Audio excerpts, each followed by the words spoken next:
देखो बच्चों, अब आपका प्रश्नावली 7.1 का जो आपका फोर्थ क्वेश्चन है वो क्या कह रहा है आपको कि जांच कीजिए कि क्या बिंदु 5-2, 6-4, 7-2, यानी कि आपको 3 पॉइंट्स दिए हैं और ये पूछा है कि क्या ये तीनों बिंदु जो है वो एक समद्विबाहु त्रिभुज के शीर्ष हैं क्या। अब पहली बात तो ये कि समद्विबाहु त्रिभुज तो आपको पता ही होगा ना बच्चों। समद्विबाहु एक ऐसा त्रिभुज जिसकी दो भुजाएं जो होती हैं वो क्या होती हैं, समान होती हैं, तो उसे हम क्या कहते हैं, समद्विबाहु त्रिभुज कहते हैं, है ना। यानी कि मान लो आपको सामने एक त्रिभुज बनाया मैंने, ठीक है, और समद्विबाहु का मतलब होता है कि कोई दो भुजाएं जो होती है इसकी समान होती हैं, तीसरी भुजा अलग होती है, तो उसे हम क्या कहते हैं, समद्विबाहु त्रिभुज कहते हैं, समद्विबाहु त्रिभुज। अब देखो बच्चों, माना हमने ये समद्विबाहु त्रिभुज है ए बी सी, जो हमने इसका नाम दे दिए। अब शीर्ष कौन से होते हैं, यही तो होते हैं ना शीर्ष। शीर्ष एक ए रहा, एक बी है और एक सी है, ये तीन शीर्ष हैं।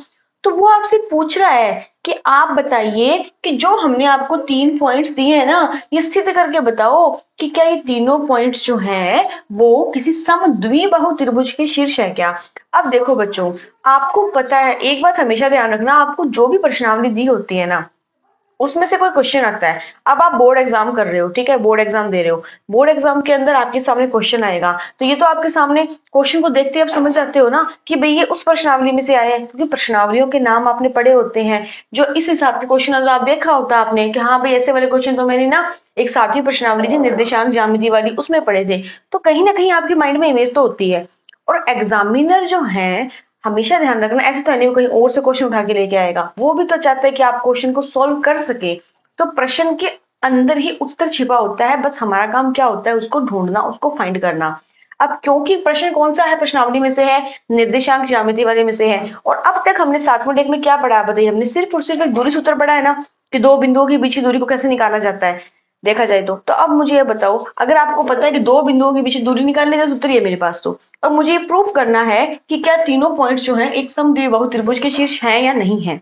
तो हम कैसे करेंगे, हम वही करेंगे जैसे पहले वाले क्वेश्चन में था, जैसे पॉइंट ए है, बी है और सी है, हम मान लेंगे ये बिंदु ए है, ये बी है, ये सी है, कि दो बिंदुओं के बीच दूरी निकाल लेंगे पहले। फिर आपको पता है कि समद्विबाहु त्रिभुज में तो दो भुजाएं सेम होती है, इसका मीन्स अगर आपकी दो बिंदुओं के बीच की दूरी और किसी अन्य दो बिंदुओं के बीच दूरी अगर सेम आ रही है, इसका मतलब क्या हुआ कि वो आपका समद्विबाहु त्रिभुज होगा वरना नहीं होगा। अब करके देखते हैं इस क्वेश्चन को।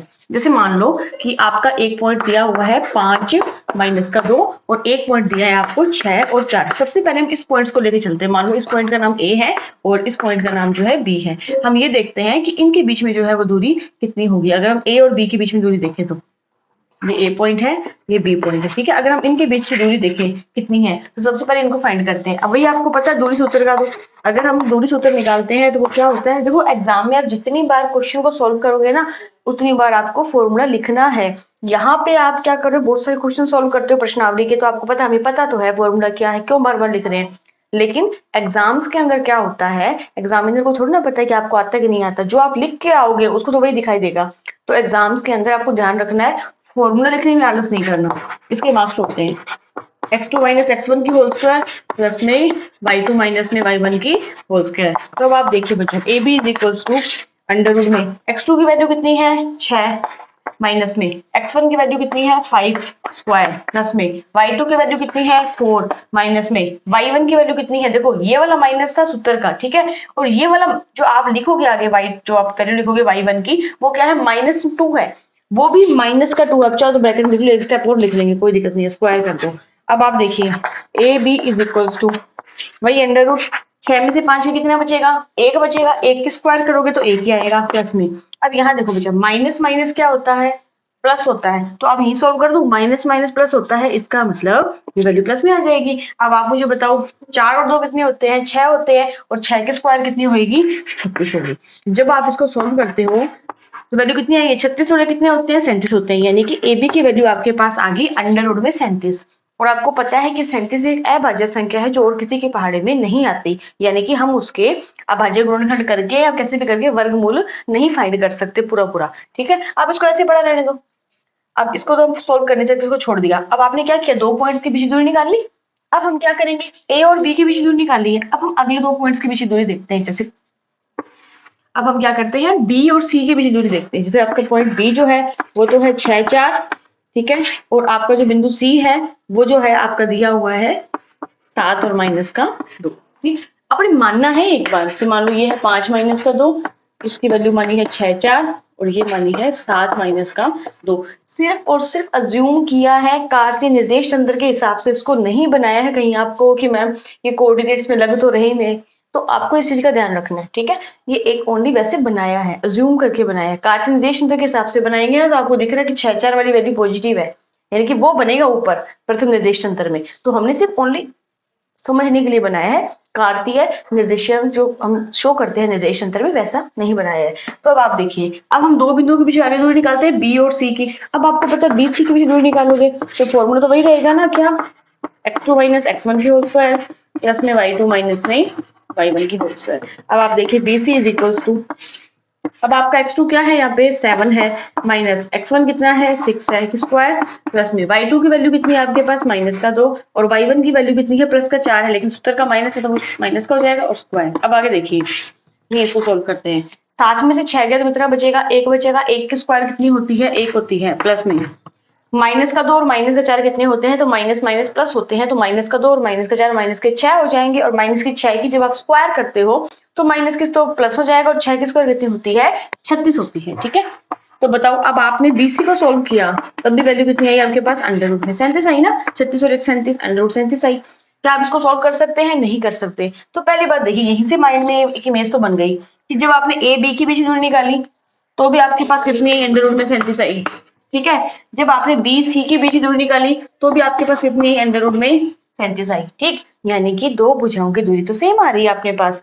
इसका मतलब ये वाली भुजा नहीं, ये वाली दोनों भुजाएं तो हमारी बराबर आ रही है, ठीक है। तो आपको भी बताया था कि अगर दो भुजाओं के बीच दूरी नहीं निकालो आप और अगर वो सेम आ रही है तो वो आपका समझो समद्विबाहु त्रिभुज होगा। बट अभी हम एक चीज और चेक करते हैं, क्या हम ए और सी की बीच दूरी निकालते हैं, ये सेम नहीं आनी चाहिए, ये अलग आएगी तो हमारा समद्विबाहु त्रिभुज होगा वरना नहीं होगा। तो अब आप देखिए, अब हम किसकी दूरी निकालेंगे ए और सी के बीच में, तो वही सूत्र है हमारे पास x2 माइनस x1 का होल स्क्वायर प्लस में y2 माइनस में y1 का होल स्क्वायर।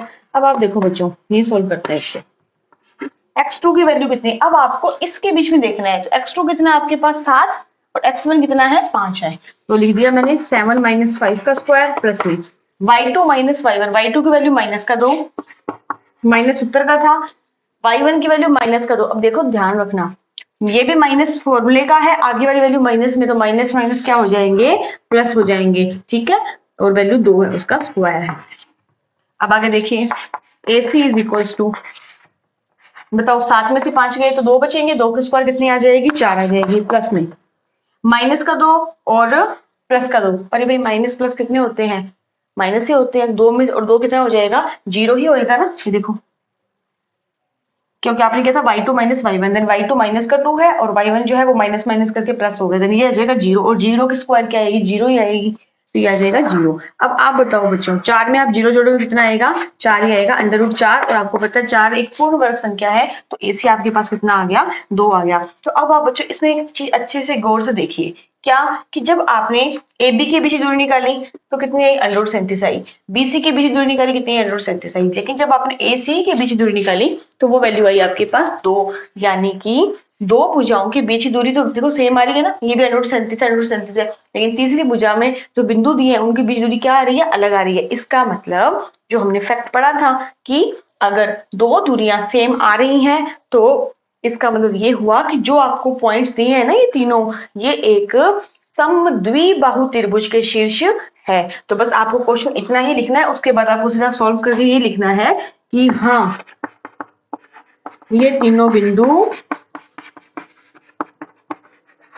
समद्विबाहु त्रिभुज के शीर्ष हैं, समद्विबाहु त्रिभुज के शीर्ष हैं, बस आंसर। तो उम्मीद करती हूँ बच्चों कि आपको क्वेश्चन समझ में आया होगा, आप इस क्वेश्चन को अच्छे से उतारिए और नेक्स्ट क्वेश्चन जो है वो हम करेंगे नेक्स्ट वीडियो में। तब तक के लिए थैंक यू।